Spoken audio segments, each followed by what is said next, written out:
Hey yo, what's up? You know what it is? It's the one and the only, the triple, the G.O.D. I'd like to welcome you guys back to another installment of Triple the Guy Speaks on the Yo, The King of Fighters Destiny, Episode 3, Angelina. Before we get to the title of our episode, is that we got a little plot to clean up, you know what I'm saying? Because I got a whole bunch of heat about the title of this episode and why it's important in a history lesson, because I always got those for you. But let's just clean up some plot real quick. How about that? Y'all want to clean up some plot with your boy? Alright then, let's put in some work. Alright. We begin our episode a little bit after Kyo and Goro stopped the fight between Rio, Billy Khan, and the boy Benny Maru. So they walking up the street and they chilling or whatever, like, yo, hey man, yo, we should, hey yo, Benny Maru, like, yo man, we should finish that fight later, my dude, like, yo, let's get it in. But I do have a question for you. You are the invincible dragon, right? So why are you using a move called the Koken? And they were about to get into the explanation of why someone named the Invincible Dragon uses tiger moves. And if you don't know the story, I've explained this in previous History of KOF videos, but just to give you the brief synopsis, is when Rio and Robert were first training, it's like he saw the potential in them for Rio to be the dragon and for Robert to be the tiger, but he switched it up on him because he wanted to push him and make it hard, and that switch up. You know what I'm saying? That's just been a thing, a part of canon for years. But could you imagine, like, Rio having dragon moves and Robert actually doing tiger shit? Like, could you imagine that? That would probably be dumb. Extra dumb. Nothing at all. I bet you there's a Mugen character.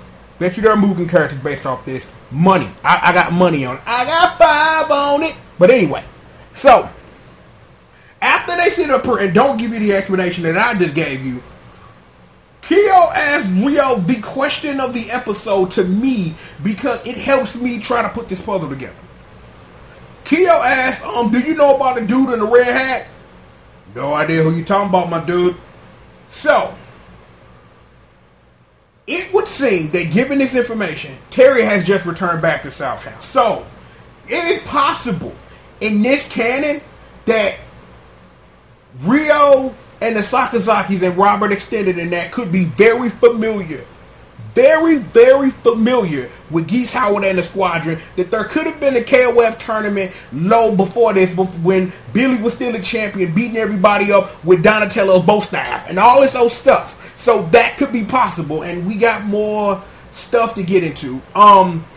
When we bumped into Yuri in episode 1, they say she ran away because she sent the video text message to Robert, I'm going away, bye bye nigga, and leaves. So we already know where she's going to end up. She's going to end up in the Illusion Bar in England. So I just want to just let you know that's exactly where she's going to be, because that's where Candace said she has to be, so she can get with Maya and King and sit up here like, we the women fighters, the princess is a punch, bitch, uppercut your ass. So they gonna do that.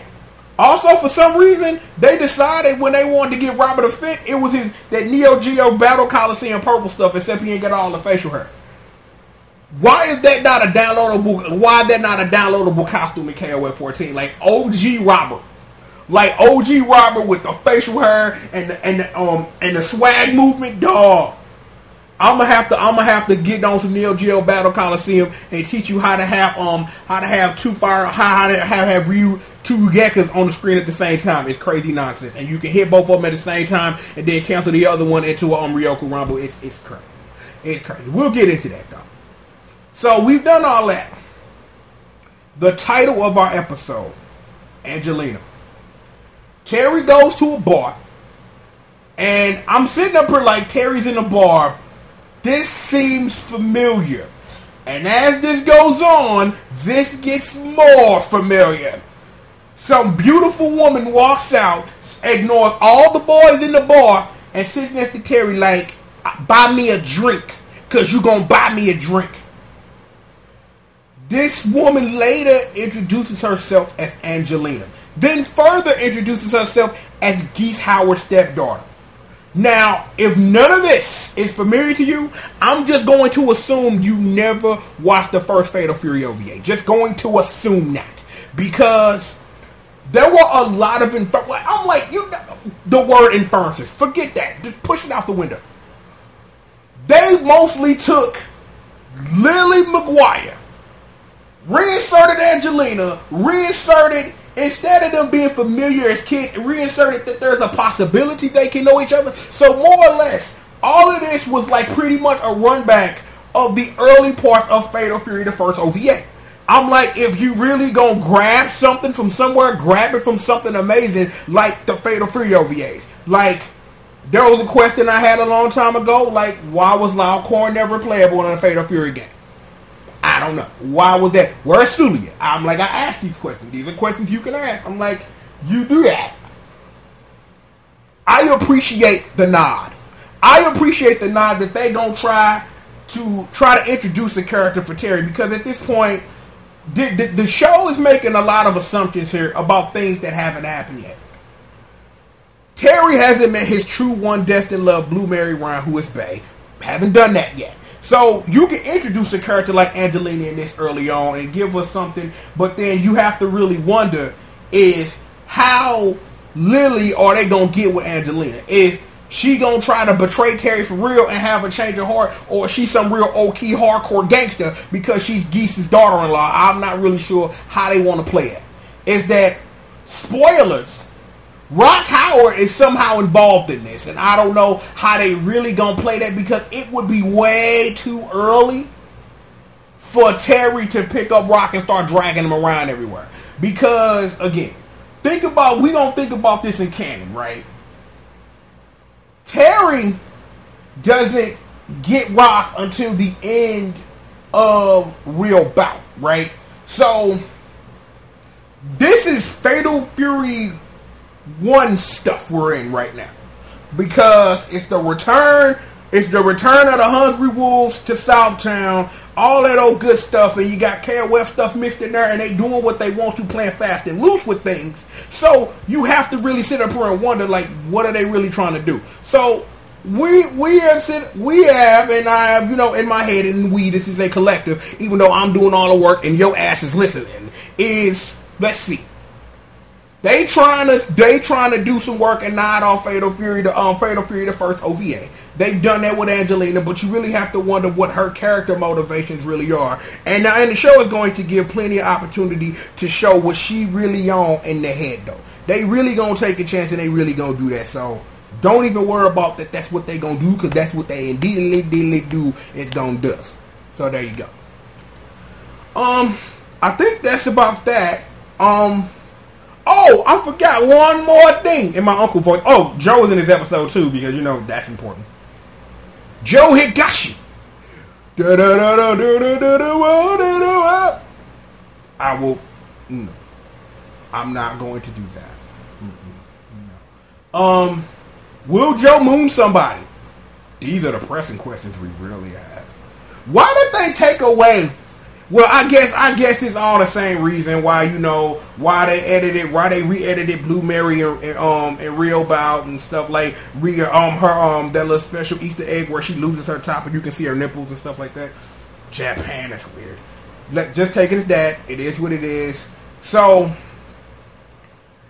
I'm just sitting up here wondering, like, because this is a 24 episode OVA, it's like, how quickly does this stop becoming the Terry Bogard needs to fight Geese Howard show and get to actually being something about KOF that's not Keo and them taking you around Southtown to meet everybody?